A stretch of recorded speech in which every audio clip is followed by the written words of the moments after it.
Hello students, welcome to winning cash online classes. आज हम करने वाले हिस्ट्री चैप्टर 9। चैप्टर का नाम है किंग्स एंड क्रॉनिकल्स। इस चैप्टर के हाफ वीडियो हम ऑलरेडी बना चुके हैं। हम बाकी जो बचे हुए पार्ट है हम उसको यहाँ पे डिस्कस करेंगे। तो बेसिकली ये पार्ट 2 है किंग्स एंड क्रॉनिकल्स के। तो चलिए हम स्टार्ट करते हैं इस चैप्टर में कि आज हम यहाँ पे क्या क्या चीज़ों को पढ़ेंगे।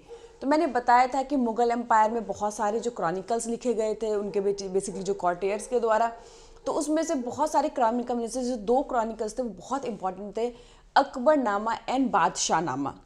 जो अकबरनामा नाम से ही समझ में आ रहा है कि बेसिकली जो अकबर के बारे में बताते होंगे कि अकबर के टाइम में जो मुगल एम्पायर कैसा था। मैंने बताया कि मुगल एम्पायर का सबसे ज़्यादा सक्सेसफुल रूलर हम किसी को कहेंगे तो वो बादशाह अकबर को कहेंगे।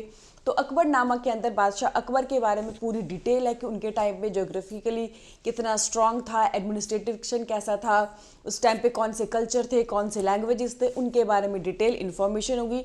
और बादशाहनामा जो है शाहजहाँ के टाइम की बात है कि शाहजहाँ के टाइम में जो मुगल एम्पायर कैसा था वो बेसिकली बादशाहनामा के अंदर बताया गया है। तो यहाँ पे हम 2 क्रॉनिकल्स जो है बहुत ही इंपॉर्टेंट है, उसको आपको अच्छे से पढ़ना है। तो चलिए स्टार्ट करते हैं हम अकबरनामा से।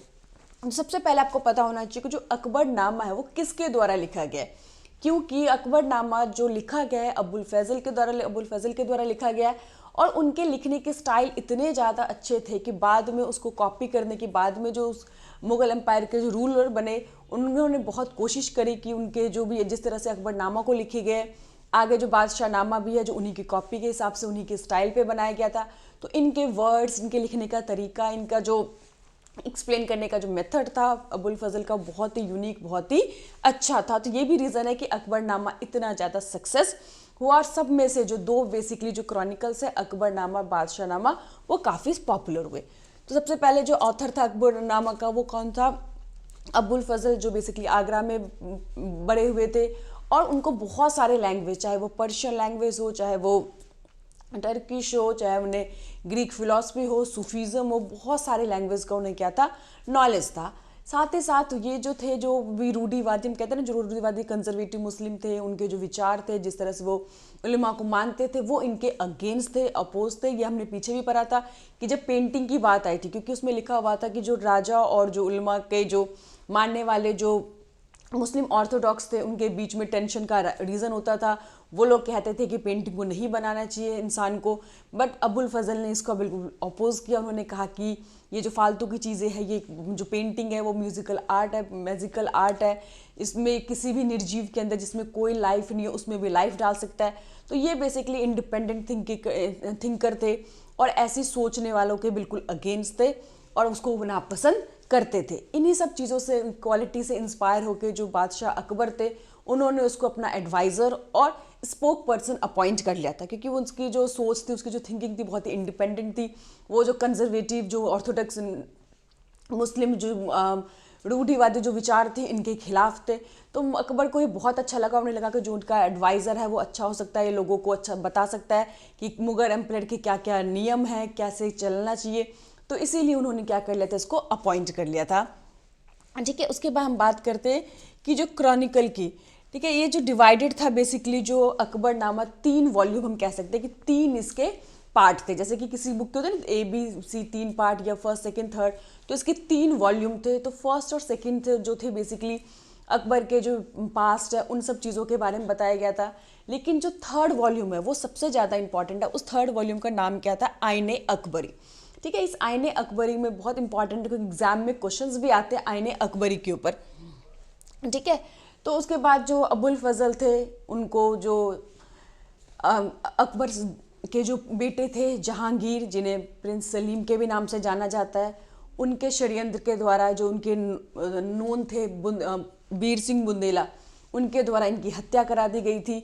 लेकिन अबुल फजल के जो लिखे गए अकबरनामा है उसमें जो आईने अकबरी है वो काफ़ी सक्सेस हुआ, काफ़ी पॉपुलर हुआ, क्योंकि इस अकबरनामा के अंदर मुग़ल एम्पायर के जो अकबर थे उस टाइम पे उनकी जोग्राफिकल कंडीशन क्या थी, उनके टाइम की पॉलिटिक्स कैसा था, एडमिनिस्ट्रेशन कैसा था, कल्चर क्या था, लैंग्वेज क्या था, इन सब को बहुत डिटेल के अंदर आईने अकबरी के अंदर लिखा गया है। और साथ ही साथ इसमें बताया गया है कि जो राजा थे वो किस तरह से देश मतलब रूल करते थे, किस तरह से देश को चलाते थे। तो यहाँ पे जो है पूरा हम कह सकते हैं जो अकबर नाम है बेसिकली अकबर के लाइफ पे ही बेस्ड था, लाइफ पे ही डिपेंडेंट था। ठीक है, तो अब हम दूसरी बात करते हैं बादशाह नामा। तो यहाँ देखें कि जो अकबर नामा है वो पूरे लाइफ किस पे, अकबर के लाइफ पे डिपेंडेंट थे, अकबर के लाइफ पे लिखा गया था, अबुल फजल के द्वारा लिखा गया था। उनकी डेथ कैसे हुई थी ये भी हमें पता है। आईने अकबरी जो था एक बेसिकली बहुत ही इंपॉर्टेंट सोर्स माना जाता है मुगल एम्पायर को जानने के लिए, अकबर के काम को जानने के लिए। अब क्या है कि बादशाह नामा, ये जो बादशाह नामा है बेसिकली शाहजहाँ के ऊपर लिखा गया है, शाहजहाँ के पीरियड के टाइम, शाहजहाँ के एम्पायर को एक्सप्लेन करने के लिए हम कह सकते हैं। तो इनके बाद जो लिखने गए थे जो अब्दुल हामिद लाहौरी, ये बेसिकली क्या थे, जो अबुल फजल थे जिन्होंने अकबर नामा लिखा था, उनके ही हम कह सकते हैं कि फॉलोअर या उनके शिष्य कह लो कि वे थे। तो कहीं ना कहीं ये जिनका लिखने का जो स्टाइल था अबुल फजल से काफ़ी इंस्पायर था। जब शाहजहाँ को इस बात के पता चला, उनका टैलेंट का पता चला, तो उन्होंने भी इसको अपॉइंट किया। वो चाहते थे कि अकबर नामा के ही स्टाइल पे उनके जो एम्पायर है उनके हिस्ट्री भी लिखा जाए, और इसीलिए उनको अपॉइंट किया। लगभग 2 डेकेड्स तक उन्होंने इस पर काम भी किया। जिस तरह की हमने पता ना कि जो अबुल फजल है 13 साल तक बेसिकली अकबर नामा के लिए काम किया था उन्होंने, और उसके बाद उनकी डेथ हो गई थी, उनको हत्या कर दी गई थी। तो इन्होंने भी 2 डेकेड्स यानी कि 1627 से लेके 1647 तक जो शाहजहाँ ने जो पूरा रूल किया उनके बारे में लिखा गया। लेकिन बाद में उनकी एज होने के कारण वो काफ़ी बीमार रहने लगे, एज काफ़ी ज़्यादा हो गई थी, इसीलिए वो जो 3rd वॉल्यूम था यानी कि इसमें भी जो शाहजहाँ नामा जो बादशाह नामा था उसके भी 3 वॉल्यूम थे। तो 2 वॉल्यूम बेसिकली जो हामिद लाहौरी के द्वारा लिखा गया था, लेकिन बाद में उनकी एज के कारण, उनके हेल्थ इश्यूज़ के कारण वो उसको कंप्लीट नहीं कर पाए, तो उसको बाद में उस जो वॉल्यूम को रिवाइज किया गया, कंप्लीट किया गया। जो सऊदुल्ला खान थे जो शाहजहाँ के वजीर थे, उनके द्वारा इसको बाद में कंप्लीट किया गया।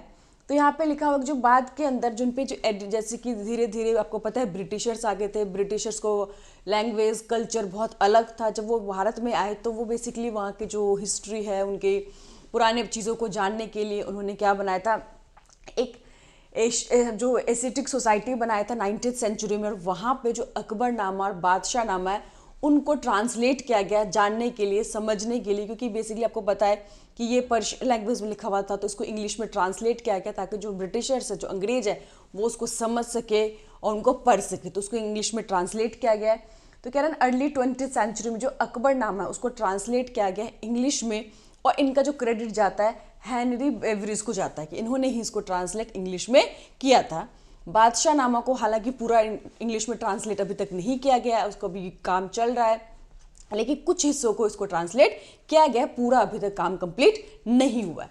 तो इस चैप्टर में जो 2 टॉपिक है वो बहुत इंपॉर्टेंट है, वो है एक बादशाह नामा और दूसरा अकबर नामा। और अकबर नामा के अंदर जो आईने अकबरी है वो बहुत इंपॉर्टेंट है। अबुल फजल के बारे में आ सकता है कि अबुल फजल कि कैसे आगरा में बड़े हुए थे, उनको बहुत सारे नॉलेजेस था, 13 साल तक उन्होंने उस पर काम किया था। बाद में एक षड्यंत्र के तहत जो सलीम थे उनके द्वारा मरवा दिए गए थे। ठीक है, ये सब चीज़ें आपको बेसिकली इसमें याद रखना है।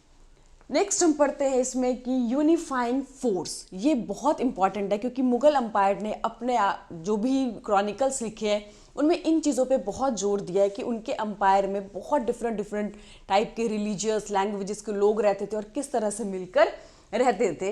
तो उन्होंने कहा था कि आपको पता है कई बार होता है कि जब different culture, different religious, different language के लोग रहते हैं तो आपस में कई बार उनके बीच में कलह हो जाती है, किसी न किसी बात को लेकर मनमुटाव हो जाता है, रिलीजियस झगड़े हो जाते हैं नाम पे। तो इसी चीज़ को ठीक करने के लिए मुगल एम्पायर ने बहुत एक अच्छी पॉलिसी निकाली हुई थी। तो सबसे पहले हम यहाँ बात करते हैं वो आखिर पॉलिसी क्या थी। यहाँ पे बताया गया था कि राजाओं को जो शांति और स्टेबिलिटी के लिए, ताकि जो भी सोसाइटी है, जो एम्पायर है, उसमें शांति रह सके, स्टेबिलिटी रह सके, इसके लिए सभी जितने भी रिलीजियस के पर्सन थे सभी को अपने अपने धर्म को मानने का अधिकार था, सभी को अपने अपने तरीके से पूजा पाठ करने का अधिकार था। लेकिन इन सभी रिलीजियन, सभी जो एथनिक्स है, उन सबसे ऊपर कौन है? राजा, यानी कि राजा से ऊपर यहाँ पे कुछ भी नहीं है। सबसे मैंने बताया यहाँ पे कई बार राजा को सीधे भगवान से जोड़ा गया है कि उनको जो भगवान से जो डिवाइन पावर मिला हुआ है। एक स्टोरी भी बताई थी कि जो मंगोल के जो फैमिली में थी उसमें एक लेडी थी जो अरेस्ट कर रही थी और वो सूरज की जो किरणें थी उनसे प्रेग्नेंट हो गई थी। और उसके बाद ऐसे कहा कि उनके बाद जितने भी उनके सक्सेसर हुए, जितने भी बच्चे हुए, डायरेक्ट उनको भगवान से आशीर्वाद मिलता है। उनको एक शक्ति मिलती है और जिसके थ्रू वो रूल कर रहे हैं। यानी कि कहीं ना कहीं वो दिखाने की कोशिश कर रहे हैं कि जो भी मुगल एम्परर थे वो डायरेक्ट उनका भगवान से कनेक्शन था, डायरेक्ट भगवान से उनको शक्ति मिल रही थी यहाँ पे रूल करने के लिए, यहाँ पे शासन करने के लिए। क्योंकि हम जानते हैं कि शुरू से ही जो भगवान के साथ हर इंसान का एक अलग ही कनेक्शन होता है, तो इसीलिए बेसिकली लोगों को ये दिखाने के लिए कि वो जो भी कह रहे हैं वो भगवान का दिया हुआ आदेश है और सभी को उसको मानना चाहिए। और उनके एक मतलब भगवान के साथ जो कनेक्शन को दिखाने के लिए सबसे पहले इसको अबुल फजल ने भी बहुत ज़्यादा बढ़ा चढ़ा कर बोला। उसके बाद एक ईरानी सूफी थे, उन्होंने भी इस चीज़ को काफ़ी ज़्यादा हाईलाइट किया। तो बेसिकली ये दिखाना चाहते थे कि जो मुगल एम्परर कितने शक्तिशाली थे और वो जो भी कह रहे हैं, जो भी कर रहे हैं, उनको सभी जनता को फॉलो करना चाहिए। तो इसीलिए उन्हें कहा गया था कि किसी भी रिलीजियस, किसी भी धर्म से जो ऊपर है वो राजा है, ताकि सोसाइटी में स्टेबिलिटी और पीस बने रहे। सभी को अपने अपने धर्म को मानने का अधिकार है, सभी को अपने अपने तरीके से पूजा पाठ करने का अधिकार है। लेकिन अगर कभी किसी चीज़ को लेके आपस में कोई कन्फ्लिक्ट हो जाता है, किस तरह कोई मनमुटाव हो जाता है, तो उस टाइम पे जो एम्परर होगा, जो राजा होगा, वो मीडिएट करेगा, वो डिसीजन जो लेगा सभी को उसके द्वारा क्या करना पड़ेगा, मानना पड़ेगा। क्योंकि जो राजा है वो डायरेक्ट भगवान से कनेक्टेड है, उसके द्वारा वो रूल कर रहा है, तो उसका जो आदेश होगा वो भगवान का डायरेक्ट आदेश होगा और सभी को इसको फॉलो करना ही पड़ेगा। तो ये लिखा हुआ था। अबुल फजल ने डिस्क्राइब किया था एक बहुत ही जो आइडिया सुलह कला, ठीक है। सुलह कुल का मतलब क्या कि एब्सोल्यूट व्यूज, कि सुलह यानी कि किस तरह से शांति को बनाए रखने के लिए उन्होंने एक सिस्टम बनाया था जिसमें हर एक रिलीजियस को अपने अपने तरीके से पूजा पाठ करने का सबको अधिकार है। क्योंकि यहाँ पे अलग अलग कल्चर, रिलीजियस के लोग रहते हैं। और बहुत सारे जो मुगल एम्परर थे, स्पेशली जो अकबर थे, मैंने बताया कि उन्होंने बहुत ही पीसफुल शासन किया। वो मतलब दूसरों को भी, अलग अलग जो धर्म को मानते थे उनको भी इक्वली रिस्पेक्ट दिया। इवन उनके जो पैलेसेस के अंदर भी भगवान की पूजा होती थी। और उन्होंने बाद में जो पिलग्रिम पे के ऊपर जो टैक्स लगाया जाता था, जिसे तीर्थ यात्रा बोलते हैं, उनके ऊपर जो टैक्स लिया जाता था, अकबर ने 1563 में इसको पूरी तरह से एबॉलिश कर दिया, ख़त्म कर दिया। उसके बाद आपको पता होगा कि अकबर से पहले जो मुगल रूलर थे उन्होंने एक टैक्स लगा रखा था, नॉन मुस्लिम टैक्स, यानी कि अगर कोई मुस्लिम नहीं है, इस्लाम नहीं है, तो उसको एक तरह से एक टैक्स देना पड़ता है, जिसे जजिया कर रखा गया। तो अकबर के द्वारा 1564 में इस टैक्स को भी क्या कर दिया गया, ख़त्म कर दिया गया। हालांकि उसके बाद कुछ टाइम के बाद जब औरंगजेब का रूल स्टार्ट हुआ तो उसने फिर से टैक्स लगा दिया था, लेकिन अकबर ने इस टैक्स को क्या कर दिया था, पूरी तरह से ख़त्म कर दिया था, ताकि सभी रिलीजियस के लोगों को इक्वालिटी की फीलिंग और सभी एक साथ मिलकर रह सके। साथ ही साथ उन बहुत सारे जो मुगल एम्परर थे उन्होंने बहुत सारे ग्रांट दिए थे, डोनेशन दिए थे वहाँ पे बिल्डिंग बनने के लिए, अलग अलग रिलीजियस के जो टेम्पल्स बनने के लिए, मंदिर बनने के लिए, ताकि सभी के अंदर किसी भी तरह कोई डिस्क्रिमिनेशन ना हो, सभी शांति से रह सके। क्योंकि किसी भी एम्पायर के लिए जरूरी है कि स्टेबिलिटी और पीस, कि लोग शांति से सभी लोग मिल के रहेंगे तो ही क्या होगा, जो एम्पायर है वो एक्सपेंड हो सकता है, एम्पायर में शांति हो सकती है, उसको प्रॉस्पेरस बनाया जा सकता है। साथ ही साथ अबुल फजल, यहाँ पे ध्यान रखना कि मैंने बहुत सारी चीज़ें जो अबुल फजल के द्वारा बोली गई थी। एक सबसे पहले उन्होंने बताया था कि जो मुगल एम्पायर है वो डायरेक्ट भगवान से कनेक्टेड है, ठीक है। उन्होंने अकबरनामा लिखा, उन्होंने आईने अकबरी के बारे में बहुत जो चीज़ लिखी है, ठीक है। उन्होंने मैजिकल आर्ट कहा है उसको। तो अबुल फजल के बारे में आपको बहुत अच्छे से पढ़ना है, इसमें से ज़रूर क्वेश्चंस आते हैं। तो अबुल फजल ने एक और चीज़ कही थी, बेसिकली उन्होंने कहा था कि sovereign of as a social contract, कि देखो किसी भी जो देश के अंदर जो राजा और जो आम लोग होते हैं उनके बीच में एक तरह से बेसिकली कॉन्ट्रैक्ट होता है। कि राजा का काम क्या है कि जो भी उसकी प्रजा है, जो भी उनके लोग हैं, उनके 4 चीज़ों की राजा क्या करता है, प्रोटेक्ट करता है। तो वो 4 चीज़ें बेसिकली बताया गया है कि जैसे कि आपके ज़िंदगी की, आपकी जान की, आपकी प्रॉपर्टी की, आपके जो भी ऑनर है और आपके जो विश्वास है, इन 4 चीज़ों की फिर से सुन लो कि इसमें कौन कौन सी बात की, यानी कि आपकी लाइफ की, आपकी प्रॉपर्टी की, आपके ऑनर की और आपके जो ट्रस्ट है, इनको बचाए रखना है, इनको संभालना किसकी जिम्मेवारी है, एक राजा की जिम्मेवारी है। तो ही वो एक सक्सेसफुल रूलर कह सकता है। लेकिन इसके बदले में आम जनता को क्या करना है कि राजा की जो भी ऑर्डर है, जो भी राजा की बात है, उस बात को आपको अच्छे से फॉलो करना है, तो ही देश में ठीक से रूल हो सकता है। और साथ ही साथ आपके जो रिसोर्सेज है यानी कि जो भी पैसा उसका पर्टिकुलर शेयर क्या करना पड़ेगा, राजा को देना पड़ेगा। जैसे हम सभी जानते हैं कि टैक्स बेसिकली हम कह सकते हैं, जैसे आज भी हम लोग पैसा कमाते हैं, हमें सरकार की तरफ से बहुत सारी फैसिलिटी मिलती है, प्रोटेक्शन मिलता है, हमें कुछ राइट्स मिलते हैं, तो हमें भी क्या करना पड़ता है, बदले में उसको सरकार को कुछ टैक्स के रूप में देना पड़ता है ताकि देश चल सके। देश में बहुत सारे डेवलपमेंट के जो काम होते हैं वो हमारे और आपके टैक्स के पैसे से ही होते हैं। तो उस टाइम पे भी बेसिकली लोगों को बताया जाता था कि जिसके पास जितने रिसोर्सेज है उसके हिसाब से एक पर्टिकुलर अमाउंट क्या करना पड़ेगा, राजा को देना आपकी जिम्मेवारी है, क्योंकि राजा आपको इन 4 चीज़ों की प्रोटेक्शन दे रहा है। तो ये सब चीज़ें जो है बेसिकली जो मुगल एम्पायर के बारे में बताया गया है कि मुगल एम्पायर कैसे एडमिनिस्ट्रेट करता था, आम लोगों से कैसे कनेक्टेड थे, किस तरह से सुलह कुल की नीति के द्वारा उन्होंने कोशिश करी कि कितने डिफरेंट रिलीजियस डिफरेंट कल्चर के लोग रहते थे, आपस में मिलकर रहे, किसी तरह कोई लड़ाई झगड़े ना हो। और अकबरनामा और जो शाहजहां बादशाहनामा है जो शाहजहां के एम्पायर को बेसिकली बताता है, इन सब चीज़ों पे आपको काम करना है, इस पे अच्छे से आपको लर्न करना है। एक थोड़े से कुछ हमारे टॉपिक रह गए, उसको हम नेक्स्ट क्लास में डिस्कस करेंगे, क्योंकि मैंने कहा था कि हिस्ट्री को आप लोग एक साथ पढ़ने की कोशिश कभी मत करो, क्योंकि अगर सभी कुछ पढ़ लोगे एक साथ तो आपके होगा क्या कि आप बहुत कुछ याद नहीं रख पाओगे। तो इसीलिए पूरे चैप्टर को 3-3 भागों में डिवाइड करके फिर मैंने आपको कहा था पढ़ने के लिए। तो एक वीडियो मैंने अपलोड कर चुकी हूँ, दूसरी सेकंड पार्ट ये है जिसमें आपको बेसिकली अकबरनामा, बादशाहनामा और जो सुलह कुल क्या होता है, अकबर के द्वारा बहुत सारे जो नए नए काम किए गए थे, बहुत सारे जो रिफॉर्म किए गए थे, उसको हमने यहाँ पे पढ़ा है। तो बाकी के कुछ हमारे जो टॉपिक रह गए उसको हम नेक्स्ट वीडियो में करेंगे। Thank you.